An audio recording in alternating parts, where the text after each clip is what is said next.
Hi there, how's it going? This is Across the Rubicon channel. I'm just walking the park here in Rangiora, in North Canterbury. I don't even know the name of the park, but anyway. After a conversation I had yesterday, I thought I'd make a video about this because, I don't know, because the person I was talking to was quite shocked. And I thought, yeah, well, I suppose it is shocking. She said you should make a video about it, let people know what's going on. So here it is. Years ago, I was in the Department of Corrections. I was a corrections officer in Christchurch Men's and Rolleston Prison. And I was in the job for 11 years. And I did 3 years in Christchurch Men's and the rest in Rolleston. Now, in Rolleston Prison, I was in the child sex offenders unit. I won't say how I got there, but anyway, that's where they decided to put me. So, the child sex offenders unit in Rolleston is called Kia Marama unit. Don't ask me what it means, because I don't care either.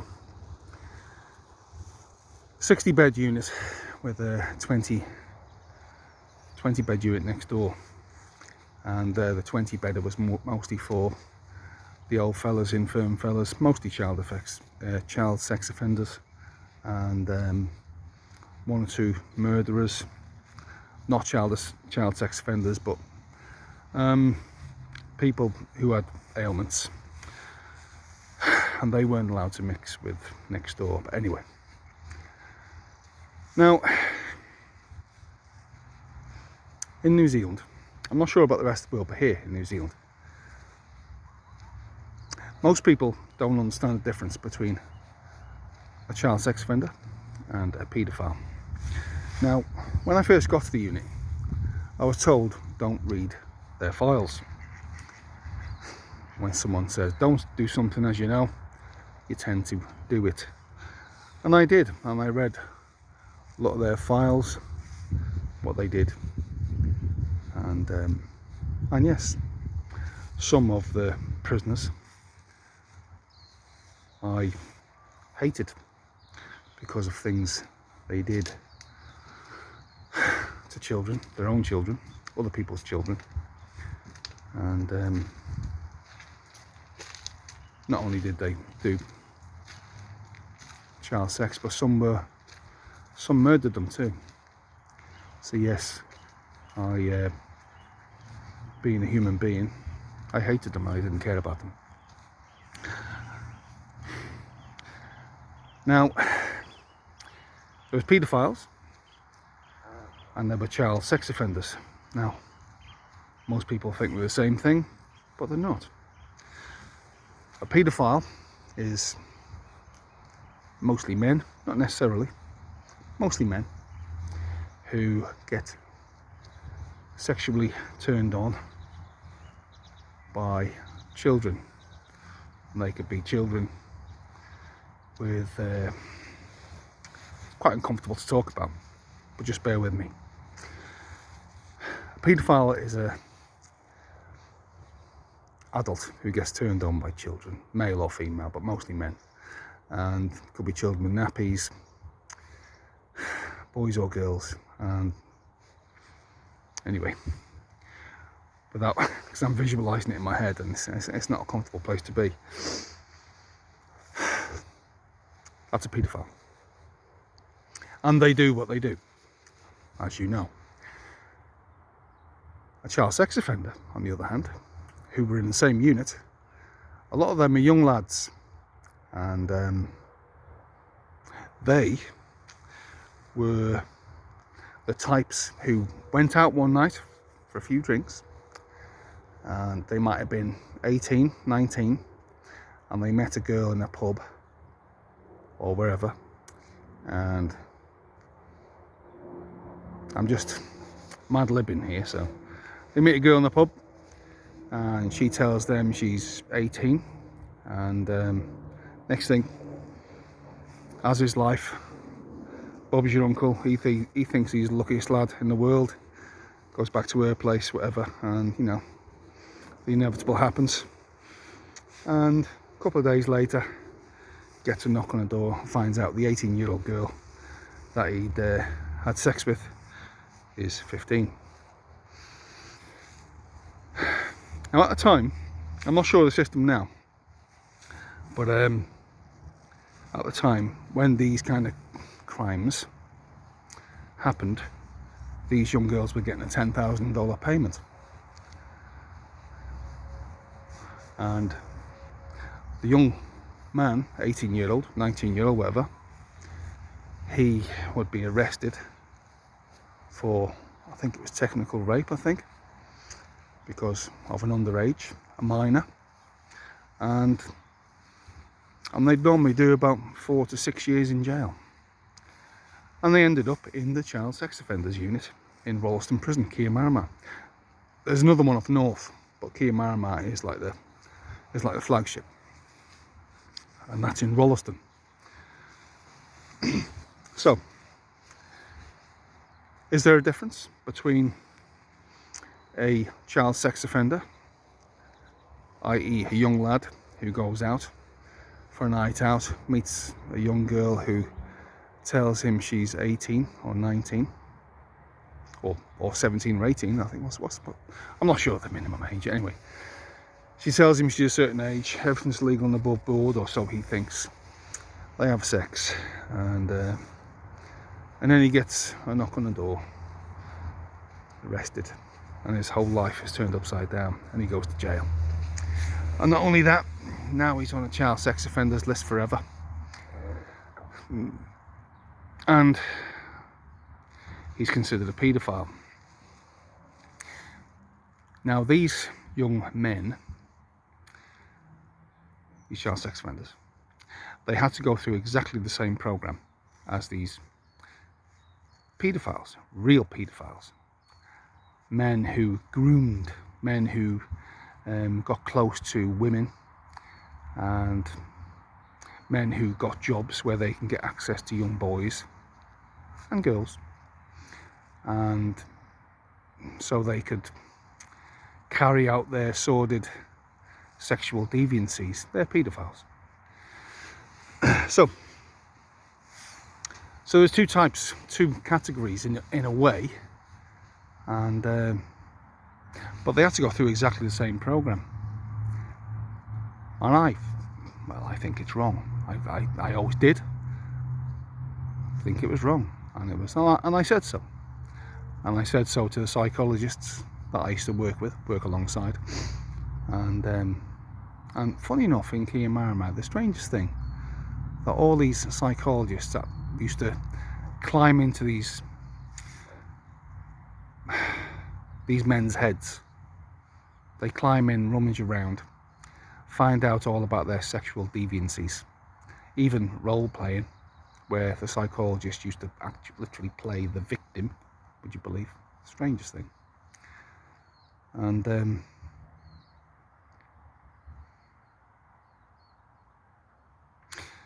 you know, you ask yourself, why would a woman take a job like that? It just seems odd to me. Now, okay, I've explained to you the difference between a paedophile and a child sex offender. I don't believe they're the same, and I argued the point, or debated with the psychologists, that they're not the same, and they said they're exactly the same. Now these women are psychologists. I don't think they could be less than a master's degree at the time, and but they argue child sex offenders, like the young lads I've explained, and men who have sexually deviant thoughts of babies with nappies and things like that, are one in the same. And I said, well, no, they're not. I'm 55 years old, and I know people very close to me that did things like that. Even family members, close family members. A very close family member of mine got a young girl, he's in his 60s now, but he got his future wife pregnant when she was like 14 and he was 22. Many years ago. That was 45 years ago. So to these people, he should be in jail. And many men in that unit were in for that very same thing. But this was obviously back in the UK, what I'm talking about. But a lot of these women as well, no, I'll go back a bit. Not a lot. All of them they weren't full shillings themselves. They weren't full quids. And not one of them had a stable relationship. Not one of them. And they were all feminazis. When you rummage around a man's deviant thoughts, especially paedophiles, child sex offenders, I mean, like I said, the difference.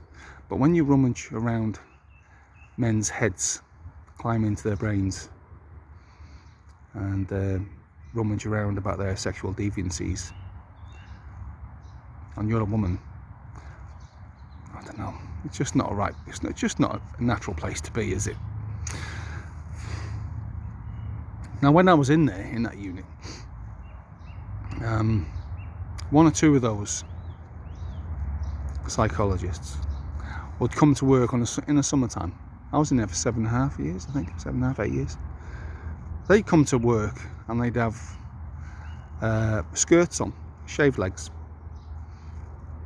waxed legs, knee length skirts, high heels. One of them used to wear high heels with like leather straps going up the calves of her legs, and they used to like cross their legs, and you know, you can see the muscle tone on their legs and things like that. And you know,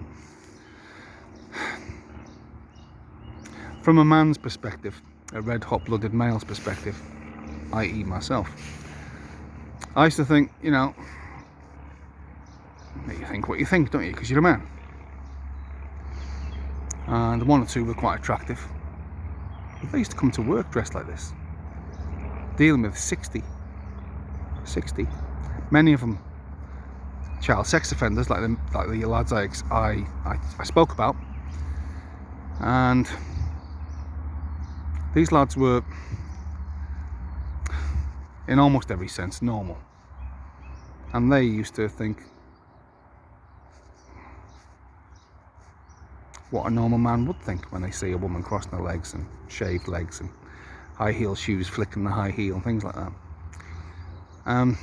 Makeup on, you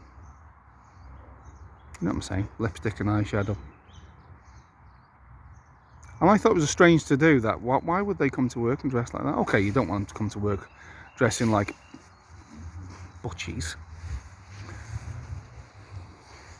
I don't know. I'm just sharing my thoughts that I've thought about making a video about it for a long time, because it was just seemed so wrong that these lads who got caught out, they committed an act where they didn't know. Basically, they were lured into doing something and then found out later that the girl was underage. The girl got a 10 grand payout, thank you very much, and the lads' lives were ruined for life. Now I'm going to tell you one story of a man. I'm not going to mention his name. He was a Maori boy, and he's from the central North Island. I'm just looking at this fantail here, it's beautiful. See if you can see it while I'm talking. And he was a builder. I'm not going to mention his name, but he was in his late 30s, 40s. And he came to Canterbury to work, and brought all his tools down, carpenter, joiner, builder, wherever he was. And he went out in this town in Canterbury, South Canterbury. Became well known, good lad, and he was a good lad. And he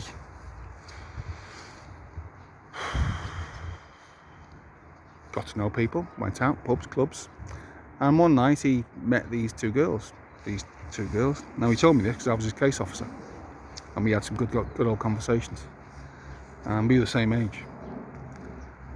And anyway, these girls, they got drunk.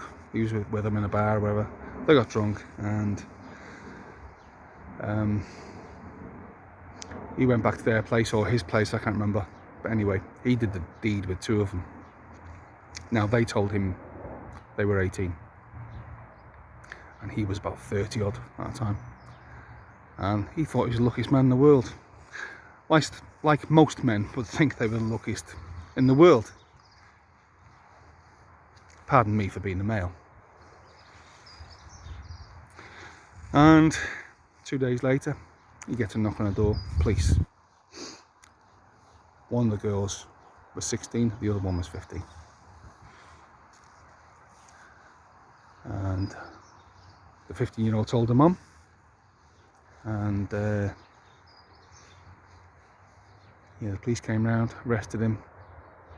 She got a $10,000 payout, and this man went to court, got 6 years in jail. 6 years.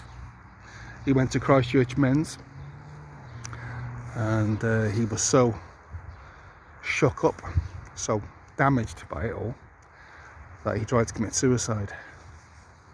And it was a real attempt, where he sat on the balcony, leaned back, and landed on his head. That was a real attempt. That wasn't a fake attempt. Anyway, he survived it, obviously. And he ended up in Kia Marama, in Rolleston, come the end of his sentence. I was his case officer. We had some good chats, active management, basically. And we used to walk around the compound, chatting about stuff. And this bloke was a victim. He was a victim. I've got to say it. He was a victim. Anyway, when it came to, he did the child sex offenders program, where he had to sit in a room with paedophiles, real paedophiles, telling their stories of what they did to little boys, little girls, with the psychologists. He had to listen to this. Him and many more had to listen to this, and he's not one of them. And he told me one day, he said, all I want to do is, I'm going to put this in different words, all I want to do is seriously hurt these people, he said to me. He said, I'm not one of them, Lee, he says. I really want to do damage to these people. He said, and yet, I'm supposed to be one of them. He's not the only one to say that. He wasn't the only one. Now, before he got out, he called me into his cell. And this was the day before he got out, because I was off the next day. I was off on the day he got out. And he called me in, and he gave me the biggest hug. And he had a few tears. Thanked me for everything I did. And he got out. He went back home to the central North Island, to his mum's. But now he's a paedophile. Now he's on a child sex offenders list. And he said to his mum, I'm just going down the garden, mum, he says. Goes down the garden shed, down the back of the garden. And he hanged himself.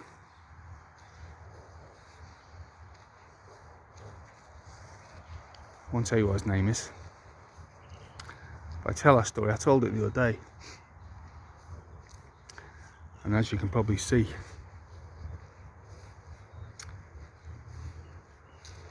but anyway,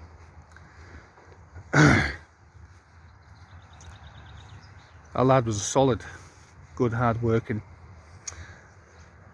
lad whose life was destroyed by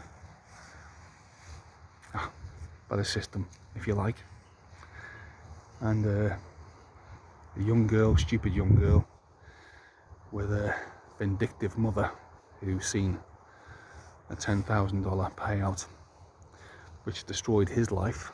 6 years he got. I think he did about 4 or 5 years, and he ended up taking his own life. So that's the system, and I think it's still a system now. But it's wrong, isn't it? It's not right.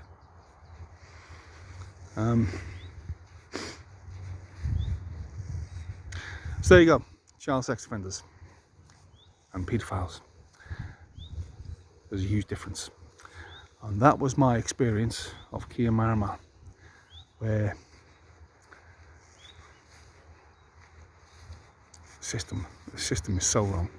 It's so screwed up. And a lot of young men have paid a very, very heavy price for, I don't know, just going out on a night out and